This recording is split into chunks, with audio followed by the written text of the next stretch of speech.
Hi everyone. Today I want to share this video with all my followers who have read last week's transcript titled Parallel Worlds and Their Counterparts. The reason why I did this video was because it's about time for me to clarify the way this transcript has been probably perceived by many as maybe contradictory. Because through the years, the transcript had revealed new information or new definitions to words that had been put in place and people somehow either misinterpreted or created their own interpretation based on their preconceived ideas. In this case, parallel worlds. When it comes to parallel worlds, one of the roadblocks that I have found here is that there's a lot of information out there about parallel worlds, parallel lives, that you can live in a multiverse, time traveling. I mean, you name it. You name it. And in my personal opinion, and based on the information I have received so far from the transcripts, none of that is true.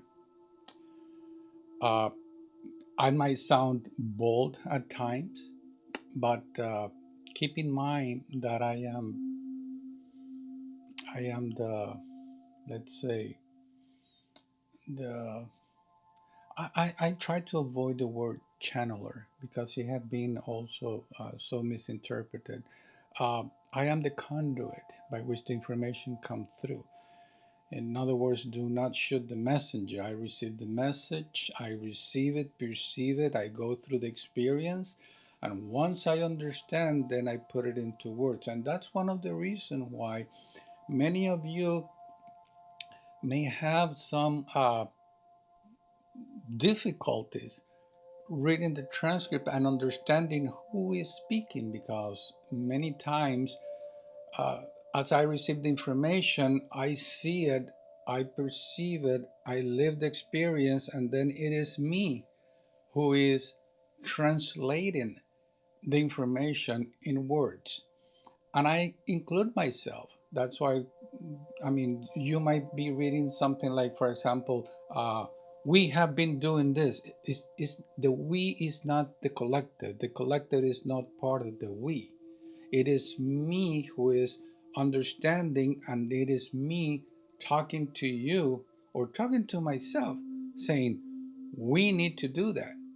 We need to, etc. So keep that in mind. There are very few instances in which the collective speak or I translate directly into you or into me. When the collective, for example, say you should do this or you should do that, and that information is for me, because also remember, the information that I receive is for me to understand, to interpret, and then pass it on. The collective is not talking to you, it's talking to me. The teachings are for me. That's why sometimes you can see the transcript. I mean, you can read the transcript, and you can see how through the transcript I get some information in a way that I was able, or I am able to understand at the time. Remember, we're still dealing with 2012. And at that time, I might have still in my mind the presence of God as a deity or as a supreme being and so forth. So when I transcribe it and put it into words, it is for me to understand. But it goes much, much farther than that. So let's talk about the parallel world. Uh, to avoid the confusion of the parallel worlds and probably the misunderstanding, misinterpretation, the conflictive uh, denomination or interpretation or definition given to parallel worlds, we're constantly living in a world of our own creation. And so are you. You're living in a world of your own creation. And when I live in my world of my own creation is because I have some preconceived ideas. I have I have had information given through, let's say, indoctrination. And I can give you many examples of what indoctrination is, in which today's world is a pejorative word, but it is not. For example, in the schooling system, we are being indoctrinated to become, some people say, slaves of society, and others say uh, civilians of that will provide and help the economy grow. That's basically what the schooling system does. It's an indoctrination. It takes away many of the teachings that each parent can bring to the child. And many parents, because they're so busy uh, working or doing the daily life, that they leave that to the schooling system.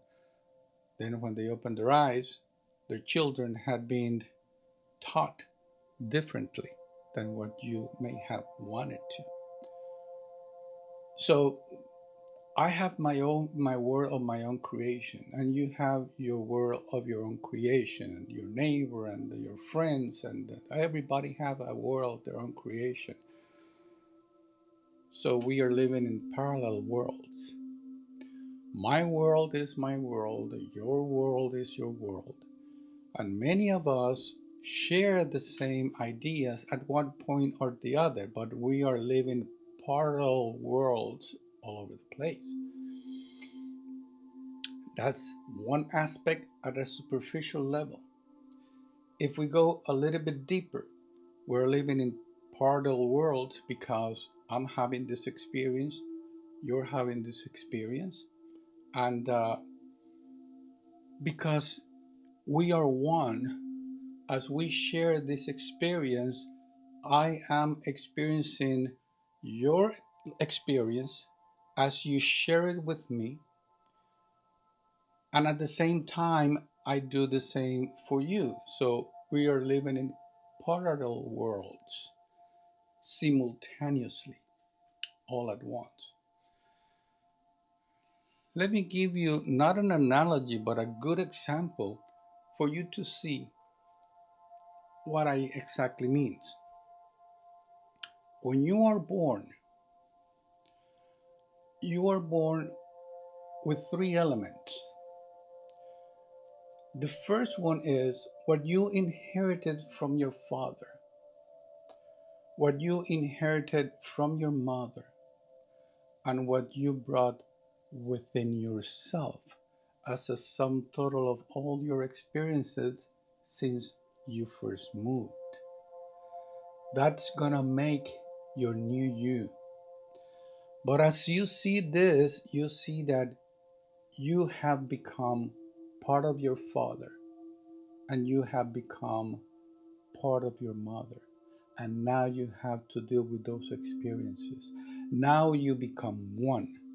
And as one, you have to deal with what you brought within yourself, what you inherited from your father, and what you inherited to with your mother, to become one. If you go retrospectively, you can see the same thing happen with your grandfather, with your great grandfather, and you keeping down the line until you go into that funnel that will take you to that first movement. And that first movement is what it is understood as the concept of oneness, where we are one infinite mind, endlessly expanding through the spiritual and physical realm, limitless. That's who we are. That is Parallel Worlds. I have a lot to share from the misconception or clarification of subjects, such as, for example, we're not energy, we're not vibration, we are the self experiencing and moving through the movement, which is vibration, which is energy. Uh, Time does exist. Uh, People call now God instead of God. They want to stay away from God, and they call the universe. And the transcript has said many times, do not call it universe, because universe is from creation. Creation does not give you what you want, if you know what I mean. Uh, God's true identity, as the transcript explained it very clearly, our true nature, our ultimate purpose, dimensions, which is similar to parallel worlds. Uh, how could life be an illusion? It's something that it is hard to comprehend, hard to grasp. But through these videos, I want to bring that clarity to all those many of you who still need a little bit of clarification. Some of you might not need it. Some of you might get it, grasp it. But keep in mind that you already have some preconceived ideas, and you might be reading the one transcript and say, I do not agree with this. And it's because you're listening to me. When you have a preconceived idea of something that you read or learned from somebody else, and you have given credit to that someone else, and as such understand that that is true. And when I bring that new information, you might say, I don't believe in this. Well, believing is not understanding and not understanding and make it part of a truth when it is not necessarily so, or a partial truth. Like, for example, when the transcript talk about, or not the transcript, but the collective explained to me what is higher truth. It's like math. You might have the truth that 2 plus 2 is 4, but you might not necessarily have learned the truth that plus 2 minus 4 is negative 4. And you might say, I don't believe in that. But that's a mathematical fact. But if I explain that to you when you're in first grade, you're going to say, no, that's not true. It's impossible. It doesn't make sense. You cannot go beyond 0. Yes, you can. But you have to be at another level. You have to comprehend this. And trust me when I say this is a truth. Let me show you a higher truth. Again, that's up to you. It's all depend on what level of confidence you have in yourself and in me, in the collective forces of knowledge and wisdom. Like, for example, a Buddhist will say, no, Buddhism is what it is, or Christianity, no. If you don't believe in Jesus, you're going to go to hell. And many other religions. I don't want to keep mentioning religions because this information comes forward without theological ties. You might see that I put, for example, give you an example from Christianity. Why am I doing this? Because 80% of the population ascribe to Christianity. That was a movement that came forward from the East into the West. And it disrupted all the other beliefs that we have had through the years before the colonization of this Western world and so forth. So if I speak, if I give examples from the Bible, for example, is because I'm talking to those who ascribe to Christianity. But then again, I might be giving you some information from Buddha, from Hinduism, and many other religions out there, without even giving names or titles or reference to, other than what you understand, because this comes from this or this comes from that. But that's my job. My job is to help you better understand the transcript. Uh, it is a new movement, yet it's not new.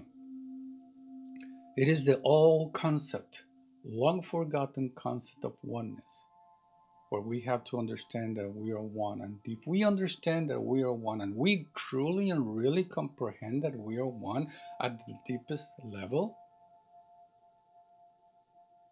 we will stop fighting. We will stop wars. We will stop this belief that be you, be me, I want to be me.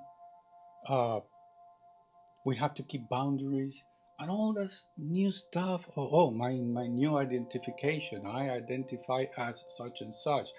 And all those aspects of this new movement of humanity, of wanting to be something other than what they truly are. If we go back to the beginning, before all this convolution came about, and we understand that we are one, that there should not be any racist comment. I mean, the first one that comes out with the word, this is racist, that is the first person that is thinking that there's a separation between you and me. But if I don't have to bring that subject, because I understand that we're one, we don't even need to talk about it. If we are one, it doesn't matter if you have this incline, this other incline, if you want to be this, if you want to be that, but stop putting labels. Because we all are one, manifesting in different ways, in different forms, with different ideas.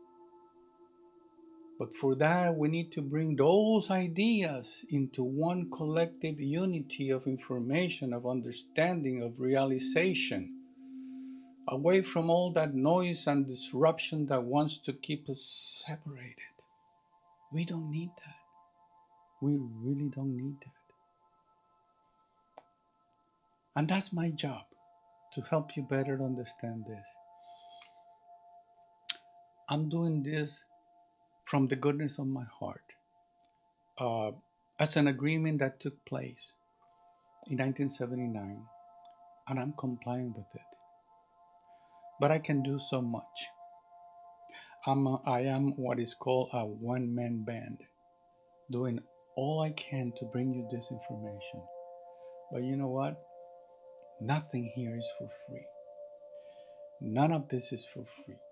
That camera, this mic, this computer, the web interconnection, the web presence, the videos, the podcast, everything has a cost. And I'm bearing that cost myself. And I can do up to so much. So I urge you, if you have the capacity to do so, to help me spread the word. Help me help others. I cannot do it alone. I cannot deliver the message if you don't help me, if you don't pass among your friends and people that you know that might benefit from this, if you don't share this, if you don't commit at least, I have, as a matter of fact, I'm fixing the donation page to allow monthly recurring donation of only, let's say, $2.99. Let's start low, so everybody can give that little. If you can contribute with a grain of sand, And many of you do the same. The same. We can build a mountain. Think of that. But that mountain will have to start with one grain of sand. And that might be you. We're one. Help me spread this world. Help me spread this word throughout the world. Let me speak to you on a weekly basis. As we keep growing, I will have the resources to be able to speak with you 3 times a week. And if we can build the resources, then I'll have people helping me do this editing and web page translation and all that stuff, so I can dedicate my time to talking to you, probably on a daily basis, to keep you in tune with that realization of oneness on a daily basis. So you can take, let's say, half hour of your time while you're driving, while you're cooking, while you're doing the dishes, while you are working in the yard, uh, doing your errands, and listen to me. Listen to my words on a daily basis, daily reminders to keep yourself focused in this. Because once a week, trust me, is not enough. But then again, it's up to you. It's not up to me. I can do so much. I have my limitation. I have only 24 hours. I have a family. I have a home. And I need time to rest. So help me, as the first transcript last word says, we are one. And as you help me, you advance. Thank you for sharing time with me today. Until next time.